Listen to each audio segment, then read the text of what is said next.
अमित गुप्ता साहब बने हुए हमारे साथ आगरा के मंडलायुक्त हैं। अमित जी, आप खुद कोरोना पॉजिटिव थे, तब भी आप लगातार फीडबैक ले रहे थे, तमाम अपने मंडल के जिला अधिकारियों को निर्देश दे रहे थे, क्योंकि आगरा ने पहली वेव जिस तरीके से आई थी उसमें जंग को जीता था, अपने आप को साबित किया था, पूरे इंफ्रास्ट्रक्चर को आपने खड़ा किया था। देखिए, जो पहली वेव का जो अनुभव था वो निश्चित रूप से काफी कम आया और इस बार भी ये अच्छी बात रही कि केस आगरा में तुलनात्मक रूप से बहुत ज्यादा नहीं बढ़े।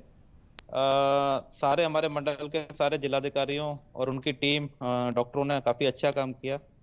तो जो भी फीडबैक हमारे पास लोगों से आता था, जनप्रतिनिधियों से आता था और स्थल निरीक्षण में जो भी चीज पता चलती थी उसी के आधार पर हम लोगों ने प्रयास किया। पुनरानुभव का लाभ तो लिया ही है, साथ ही और भी जो नए प्रयास किए जा सकते हैं और जो सुधारात्मक कार्रवाई हो सकती लेकिन है जब आप वो गांव की में जाए। जाते थे तो हॉटस्पॉट जो सेंटर्स होते थे वहां पर आप जाकर के पब्लिक से डायरेक्ट इंटरेक्ट करते थे। लोग बताते हैं कि आप गांव वालों से 8-8, 10-10 मिनट अलग से बातचीत करते थे। ये किस तरीके का फीडबैक होता था और उसके बाद आपका एक्शन प्लान क्या चेंज होता था? निश्चित रूप से जो स्थल निरीक्षण का उद्देश्य ये तो होता ही है कि क्या तैयारी चल रही है, क्या व्यवस्थाएं हैं, और साथ में फीडबैक के आधार पे व्यवस्थाओं को और इम्प्रूव कैसे किया जाए, ये एक बहुत बड़ा उद्देश्य रहता है। तो जो भी फीडबैक मिलता है उसके आधार पे हम लोग कैसे इसको सुधारा जाए, ये अगली हमारी स्टेप रहती है। हर जी निरीक्षण के अमित बाद जी, एक कुछ ना कुछ सवाल। सुधारात्मक कार्रवाई अवश्य करते हैं। जी जी चलिए, अब रुख कर लेते हैं अनिल कुमार सागर का, बस्ती से हमारे साथ जुड़े हुए हैं। अनिल कुमार सागर जी, आप वही सवाल आपसे कि डॉक्टर्स को किस तरह से ट्रेन किया जा रहा है, स्पेशली बच्चों को लेकर?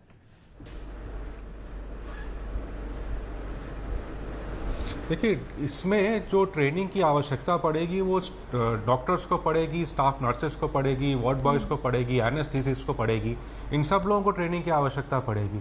इसमें क्या किया गया है, इसमें मॉड्यूल्स विकसित किए गए हैं, डिफरेंट मॉड्यूल्स हैं, डिफरेंट टाइप ऑफ उसके लिए डॉक्टर्स के लिए अलग है, बाकी लोगों के लिए अलग है, और डिफरेंट ड्यूरेशन का भी है, कुछ 2 दिन के हैं, कुछ 3 दिन के हैं, सब मॉड्यूल्स डेवलप किए गए हैं। यहाँ पर जो हमारा मेडिकल कॉलेज है, कैली मेडिकल कॉलेज बस्ती में, वहाँ पर हम लोगों ने कुछ मास्टर ट्रेनर्स तैयार कर लिए हैं। यहाँ पर हमारा अच्छा एक ट्रेनिंग देने का भी सेटअप तैयार है। तो मास्टर ट्रेनर्स तैयार कर लिए हैं, वो बैचेस में इन डॉक्टर्स को और वार्ड बॉयज़ को, स्टाफ नर्सेस को ट्रेन करेंगे, क्योंकि ये एक्चुअली जो हेल्थ सिस्टम में लोग काम करते हैं उन सब के लिए ये एक नई बीमारी है, इसलिए ट्रेनिंग की बहुत ज़रूरत है। ये ऑर्गेनाइज किया है। इसके अलावा जो हमारी स्पेशलाइज्ड जो हमारी मेडिसिन्स हैं बच्चों को ट्रीट करने के लिए, वो भी आ रही हैं। उनका भी एडमिनिस्ट्रेशन किस तरह से करना है, कुछ इंट्रावीनस हैं मेडिसिन्स, उनको एडमिनिस्टर करना है, कुछ ओरली दी जानी है, तो वो एडमिनिस्टर किस तरह से करनी है वो भी उनको ट्रेनिंग दी जा रही है।